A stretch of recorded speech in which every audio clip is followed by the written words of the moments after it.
Ladies and gentlemen, welcome back to a very special Hunt Showdown episode. My name is Ace. I've been playing this game ever since it got released as a beta 1 year prior, and because I know how brutal Hunt can be to new players, I made yet another guide that includes the most essential tips to become an effective hunter and take down your competition. On the surface, Hunt Showdown may look like just another multiplayer FPS. Many people may think this is just a battle royale game with some special fluff, and they will play that way too, and they will feel the consequences. Hunt Showdown has just one rule: adapt quickly or die as many times as it takes for you to learn. Pretty much every weapon, regardless of how weak it seems to be, can be a one-shot. A headshot is almost always deadly if you're standing too close. So to ease your frustration and to help you find into the game, I set up some rules for you to follow. These are of course not absolute, but I achieved very good results with this mindset. Switch out what doesn't work for you and then let me know. I'd be glad to receive some feedback. And now, without further ado,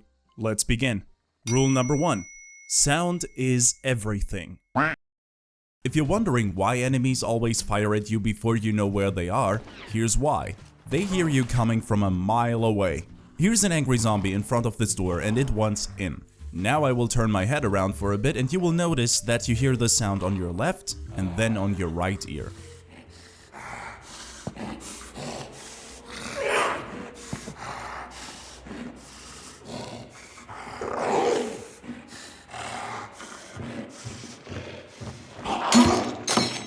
Hunt Showdown's sound design is just superb and it can help you survive and get the drop on enemy players. But first you have to learn what actually makes sound in this world, and the answer is simple.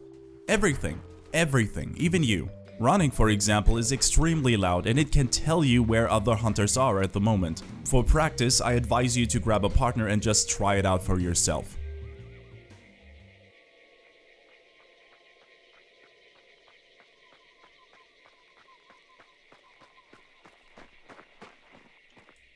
Walking, on the other hand, isn't noiseless either, but the radius of the sound is at least halved. And crouch walking still generates some amount of noise, but you would have to be really close to another hunter to hear it. And just so you know, vaulting over things using a ladder and jumping, you still make noise. Another thing you should take note of is that every monster makes some distinct sounds, depending on the mood it's currently in. Let's have a look at this armored. Right now, it's calm, but as soon as I throw a decoy, it will enter search mode and the sound pattern will change.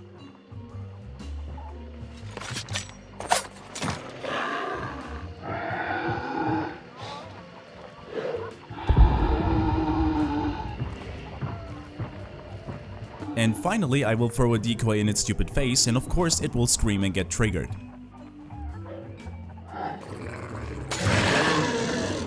A triggered monster can be heard compound wide, so if you suddenly hear a hive scream in the distance and you are not responsible for her sudden anger, then it must be another hunter. From here on out, you should realize the tactical advantages you get by just listening out into the world. But now you should also be aware of the dangers every little sound and monster holds. So if you have to take out a monster, do it fast, do it as silent as possible, and then move on. Or deliberately make some noise to lure people to a certain location and then take them out from a whole different angle. Of course.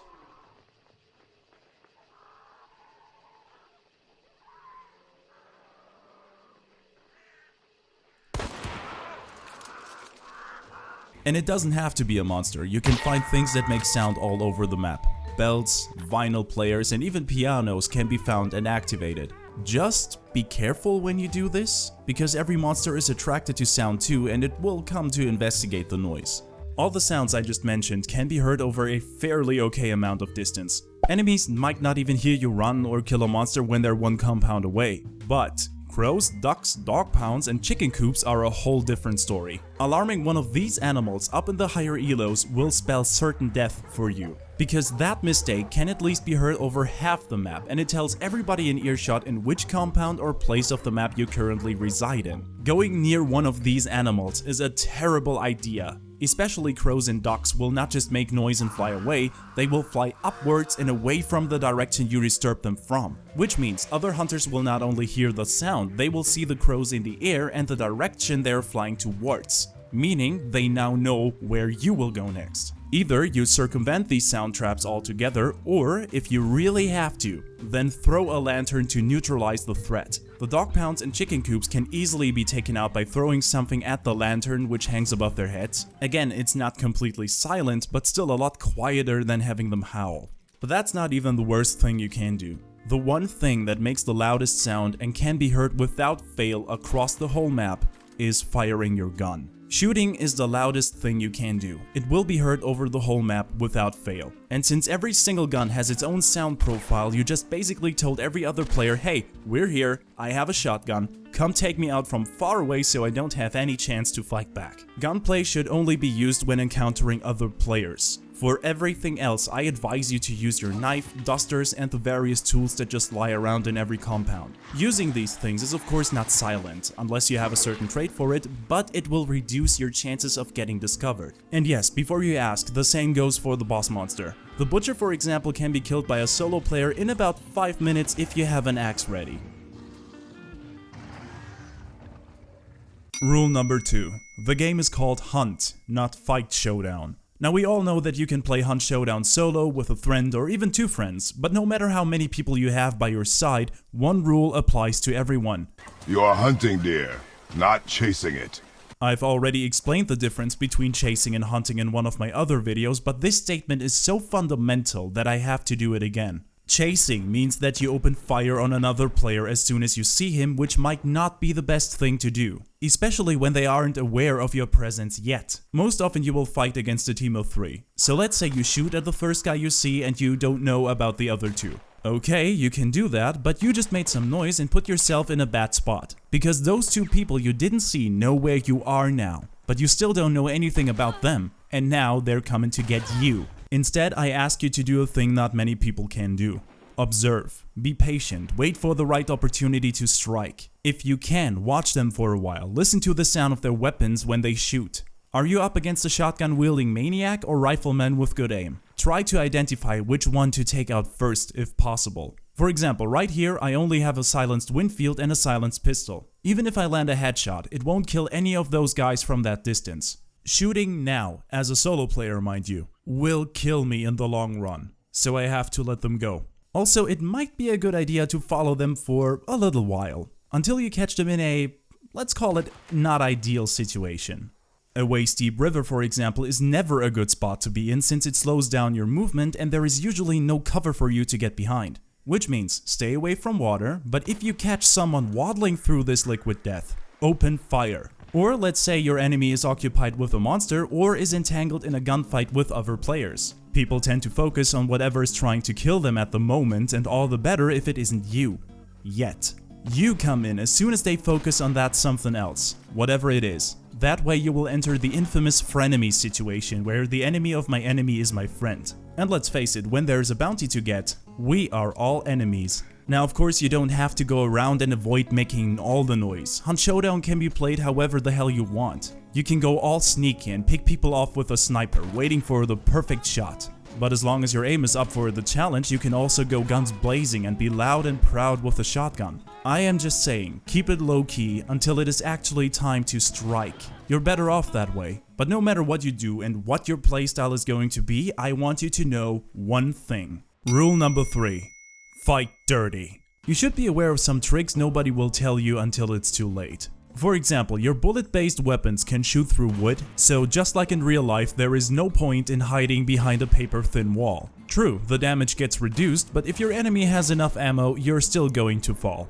Also, there are tiny crevices and peepholes everywhere. You can even peek through doors since nobody in this world knows how to use them. And on the rare occasion they are bolted shut, who cares? Bust them down with an axe or a hammer to permanently destroy that cover. What I am trying to convey here is that the environment in Hunt is your playground and you should treat it as such. Here are just a few examples of the things you can do. You see this red barrel here? It takes one shot to ignite and a bit of waiting to explode. Or you can shoot it a second time to reduce the waiting. But you can cheat a little by placing an alarm trip mine next to the barrel. By itself, the alarm trip mine just fires a rocket in the air and makes some sound to alarm you that somebody's there.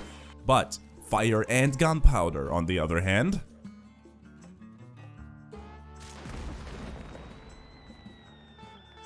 While we're on the subject, you should also take note of any lamps you see hanging around. Shooting these has the same effect as a firebomb and can light up monsters and the occasional hunter that is standing too close. Or you can just nonchalantly wait around the corner and wait for the guy to turn it. There are so many devious tactics you can use, but the bottom line is this: get creative. If you ever find yourself in a fair fight, then your tactics suck. I'm not saying this to insult you, no, by God, no. I am saying this to make it clear that Hunt Showdown doesn't give two hoots about chivalry or fairness and only rewards the ruthless and devious. There are bushes for you to hide in, towers to climb, basements to occupy, and empty houses to plan an effective stakeout. Use that, or I guarantee you it will be used against you. Rule number 4. Learn to read the map. Now, to find the monster on the map, you need to gather 3 clues. Every location in the game has at least one of those, some have 2, and as the tutorial might have already told you, you can see these clues in your dark sight. Every time you pick up a clue, your map will gray out some of the locations, and that means that these clues residing there are inactive now and that the monster isn't there. You need to go on a not grayed out location, and it doesn't have to be the nearest one. You can start at one end of the map, take the clue, notice the first areas are grayed out now, and then go all the way here to get the second one. Some people even forego the first compound altogether and go straight to the middle of the map and take the clue there. How you go on about it is up to you, and it's not even the point I want to make. My point is that you can predict player movement based on the information the clues give you. Remember rule number 1, that sound is important. Let's assume you heard somebody shoot on the other end of the map and you made a mental note about that. Now you take your first clue and realize that the area you heard the shot in is grayed out. Now ask yourself a question: which second clue is the closest one from the team you heard? Because in 80% of the time that team will go there. And that's the whole magic. Now you can predict where the enemy team will go and plan your approach. This works because the information players get from the clues is normed. Everyone will get the same areas grayed out during the match. The clues you take can also give you a lot of information if you know what to look for. For example, if you are the first one to get the clue, then it will be closed off with a white stony substance. Experienced hunters call it sealed, and as soon as you take the clue, the seal will break and you can stare into the deep dark void of another dimension. If that seal isn't there, then somebody was here before you. Also, I mentioned that the clues make sound and glow red when another hunter is nearby, but you can only receive that kind of warning if you have not taken the clue yet. Sealed or unsealed doesn't matter, but as soon as you take the clue, you will not hear it act up anymore. But your enemies will. Also, you would be well off to memorize the supply points and the exits. The positions of those spots change from game to game, and it is a legitimate strategy to wait at these points to ambush you. Especially the exit closest to the boss is often camped by some sneaky players who would like to have the bounty delivered to them. Always expect a player to wait there for you or run to the farthest exit to make a fool out of them. And one last thing I should mention: never assume that you start alone in your area. Some areas are well crowded and there could be even 2 teams right next to you as soon as you start the game. Currently, Hunt Showdown features 2 maps, and you can find a link down in the description that will take you to a Reddit page where you can study the spawn points in peace. Rule number 5. Details, details, details. Hunt is one of those games that is easy to understand but hard to master. Every weapon has its own muzzle velocity, so you have to lead the shot a little bit or not at all, depending on the weapon. Some items are completely situational and strategies may not work as planned. But to become an effective hunter, nay, a master, you need to memorize these details. This is true for the weapon stats, the damage drop-off, and so on and on, but it is also true for the terrain you're moving on. So my last piece of advice is this: do some sightseeing. Maybe play some rounds where you just go around in an area that is grayed out and explore the place. Look for hiding spots and memorize the layout of the different compounds, lest you jump into a corner and right in front of the end of a metal barrel. Take your time and get familiar with the place so you can maneuver around there like it's your home. Hunt Showdown is an unforgiving experience, and your initiation will be brutal, unfair, and sometimes extremely frustrating. But I can promise you, once you got your hands on a bounty and successfully extract it while another team tries to rush you down, you will say, yes, it was worth it. Sure, a powerful weapon helps, but with the right strategy, you can take down pretty much everybody with just an axe and nothing else. If you want proof, then check out my videos, because I've already done that and some other stupid challenges like using no weapons at all. And I got away with it. And if you want to see me play live, then check out my Twitch account. The link is in the description down below, and if you want to see something other than hunt, then check out my reviews about pretty much all kinds of video games. With that said, initiate, happy hunting, and I hope to see you in the bayou.